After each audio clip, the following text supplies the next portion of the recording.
എന്നെ മോളെ വൈകിയേ? ബസ് കിട്ടിയില്ലേ? ബസ് കിട്ടിയില്ല മേ. വാൾനട്ട് വാങ്ങിച്ചില്ലേ ചേച്ചി? അയ്യോ ഇല്ലടി, ഞാൻ വാങ്ങിയില്ല. ചേച്ചി എന്തുവായി കാണിക്കുന്നേ? എത്ര ദിവസമായി ഞാൻ പറയുന്നത്? എനിക്കത് തിന്നാനുള്ള കൊതി കൊണ്ടല്ലേ ഞാൻ ചോദിക്കുന്നേ. അതൊന്ന് മേടിച്ചോണ്ട് വന്നൂടെ? എടി മോളെ, അതിന് നല്ല വിലയാ. 1200 രൂപ കിലോ. ഞാൻ എങ്ങനെ വാങ്ങിക്കാലടി?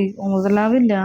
ഒരാൾക്ക് തിന്നാ അത്രയും കൊതിയായിട്ടായിരിക്കും ഇങ്ങനെ നടന്ന് പുറകെ നടന്ന് ചോദിക്കരുത്. അപ്പോഴും ചേച്ചി അനാവശ്യ പിശുക്കും വർത്താനമാണ് പറയാനുള്ളൂ. എനിക്ക് മനസ്സിലാവുന്നില്ല. ഇത് എന്തൊരു വാശിയമ്മോ ഇത്. അവളുടെ ഒരൊറ്റ ആളുടെ വരുമാനം കൂടെ ഈ വീട് മുന്നോട്ട് പോണത്. അതെനിക്ക് ബോധം വല്ലതും ഉണ്ടോ? അവളെ കൊണ്ട് ചെയ്യാൻ പറ്റണ്ടേ എല്ലാ കാര്യങ്ങളും അവളെ കൊണ്ട് എങ്ങനെ ചെയ്യാൻ പറ്റുന്നേ? ഇത്രയെങ്കിലും എത്തിക്കുന്നത് ഭാഗ്യം.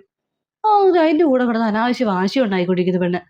ഞാൻ എന്ത് പറഞ്ഞാലും കുഴപ്പം എൻ്റെ പറച്ചിലിനും എൻ്റെ സംസാരത്തിനും മാത്രമാണല്ലോ കുഴപ്പമുള്ളത്. ചേച്ചി കാണിക്കുന്നതൊന്നും തെറ്റല്ല. ഒരു മനുഷ്യന്റെ കൊതിയായിട്ടാണ് ഇതൊക്കെ മേടിച്ചു തരാൻ പറയണത്. അപ്പോഴും അവിടെ പിശുക്കും കൊണ്ടിരിക്കുക. എൻ്റെ അച്ഛൻ ജീവിച്ചിരിപ്പുണ്ടായിരുന്നു, എനിക്ക് എപ്പോഴും ഇതൊക്കെ മേടിച്ചു തന്നേനെ. അച്ഛനില്ലാത്ത കുറവ് ഇപ്പൊ ശരിക്കും മനസ്സിലാവുന്നുണ്ട്. എടി നീ വിഷമിക്കട്ടെടി മോളെ. അവളുടെ സ്വഭാവം നിനക്ക് അറിയാമല്ലോ. പൈസ ഇല്ലാത്തതിന്റെ ബുദ്ധിമുട്ടൊന്നും അവൾ അറിയുന്നില്ല. അതിന്റെ കുഴപ്പം ഇത്. അവൾക്ക് എന്തെങ്കിലും ഒരു കഷ്ടപ്പാടും ബുദ്ധിമുട്ടും അറിയുന്നുണ്ടെങ്കിൽ അവൾ ഇങ്ങനെ സംസാരിക്കില്ല. അതൊന്നും കാര്യമാക്കണ്ട. നീ ചായ എടുക്കാം.